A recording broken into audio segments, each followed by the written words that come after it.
Salut, c'est Trado, content de vous retrouver pour la mise à jour de l'indice parisien. Alors avant toute chose, je voudrais vous inviter sincèrement et chaudement à regarder l'article que j'ai publié sur le Bitcoin suite au choc émotionnel que j'ai reçu lorsque ma belle-maman australienne, cultivée, etc., m'a dit qu'elle voulait acheter du Bitcoin. Et là, j'ai décidé de prendre ma plume et de prendre mes responsabilités en même temps et de rédiger un article sur le Bitcoin. Vous trouverez là-dedans beaucoup de choses, pas tout, parce que c'est pas mon objectif non plus d'être exhaustif, mais en tout cas, est-ce que vous voulez vraiment investir dans le Bitcoin? Vous aurez des éléments à prendre en considération et surtout pour adapter éventuellement votre stratégie d'investissement sur le Bitcoin à vos objectifs et à votre situation personnelle. Voilà.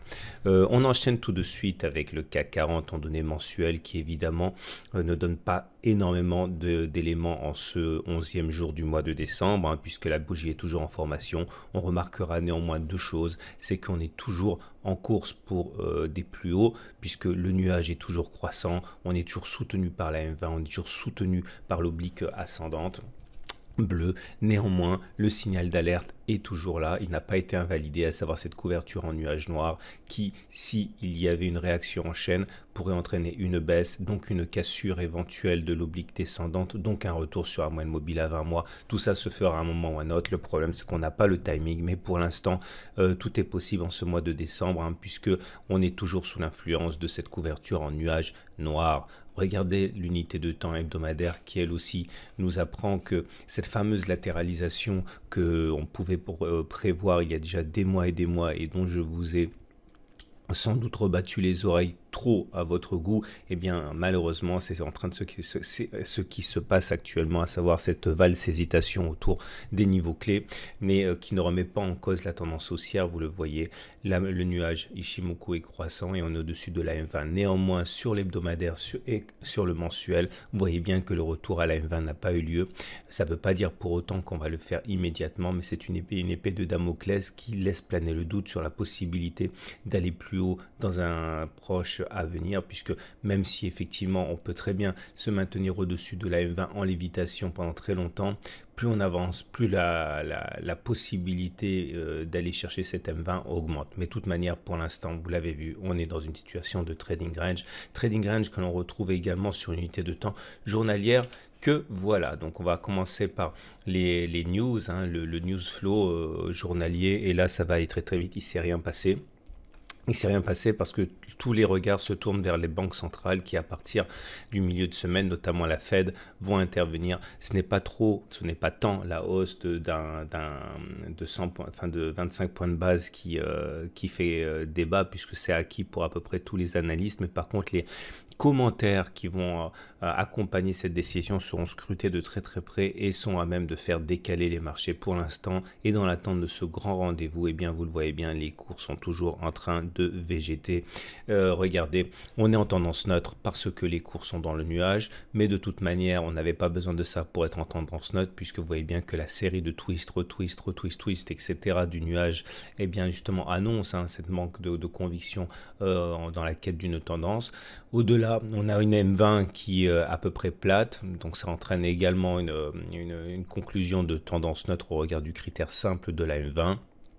Et nous avons toujours cette variation dans une marge étroite comprise. On clôture en fait entre 5400 grosso modo et 5300. On fait des oscillations comme ça. Il nous arrive de nous balader au-dessus des 5400, comme il nous arrive de nous balader en dessous des 5300.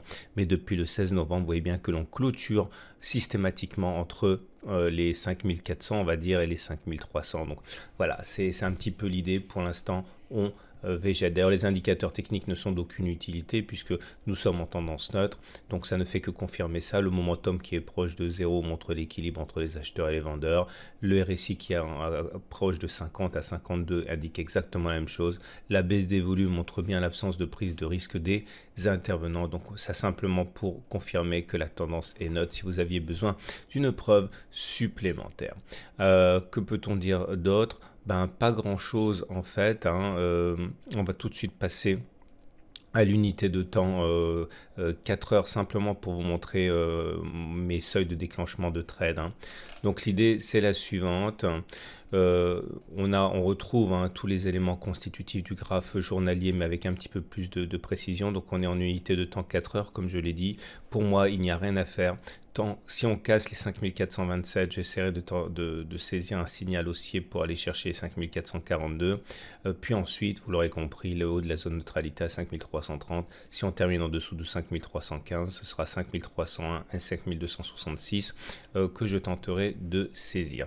Il faut également que vous compreniez bien que un des éléments constitutifs du signal d'achat ou de vente que j'aurai, c'est que j'aime bien faire ça, je vous le dis parce que j'ai eu des demandes par rapport à ça. Voilà, j'aime bien tracer des obliques. Et il faut qu'au moment où le signal se déclenche pour aller chercher par exemple les 5427 ou les 5427 vers les 5442, il faut que la lagging span qui est là ne se retrouve pas coincée par l'oblique. Il faut au contraire qu'elle soit passée au-dessus de l'oblique qu'il faudra regarder au moment où on initiera le trade. Par exemple, voilà, c'est tous les sommets qui sont reliés. Il faut que la lagging span soit au-dessus pour qu'elle ne soit pas bloquée par les obliques. Bon, on va passer tout de suite aux autres marchés, en particulier le DAX, qui lui aussi est dans une situation où la tendance est neutre. On le voit bien, on est dans le nuage, on a du mal à s'en sortir. Puis l'orientation du nuage est de plus en plus plate, comme ça, c'est significatif, c'est symptomatique d'une tendance neutre. On est parti pour faire de la latéralisation a priori également sur le DAX. Pour le Belvin, eh bien, c'est la même chose, même tarif. On est dans le nuage, donc on est en tendance neutre. Le nuage qui est plat, donc effectivement, ça confirme tout cela. On attend que ça se décante. Et puis pour les marchés américains, eh bien, c'est toujours l'insolente santé. Regardez ça, la manière dont on enchaîne des séances de hausse les unes après les autres.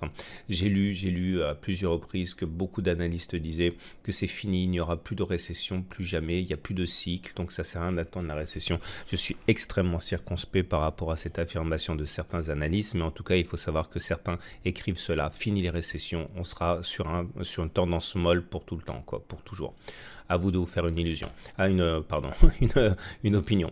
Regardez donc effectivement le nuage qui est croissant, on est soutenu par la M7, par la Tenkan, par la Kijun, par la M1. Tout ça, ce sont des zones de support éventuelles. Il faudra juger sur pièce. Vous voyez bien, on rebondit soit sur l'un, soit sur l'autre. La question, c'est de savoir sur quel niveau on rebondit. Mais en tout cas, les opportunités de support ne manquent pas. Quand c'est pas, encore une fois, la M20, c'est la Kijun. Quand c'est pas la Kijun, c'est la Tenkan. Quand c'est pas la Tenkan, c'est la M7. Bon, voilà. En tout cas, il y a des zones de support importantes que l'on retrouve sur les SP500 comme ceux que l'on retrouve sur le Dow Jones qui lui aussi a des zones de support. Faites pas attention aux 24 000, ce sont des zones de support que j'ai mis en intraday, mais j'ai oublié de l'enlever celui-là.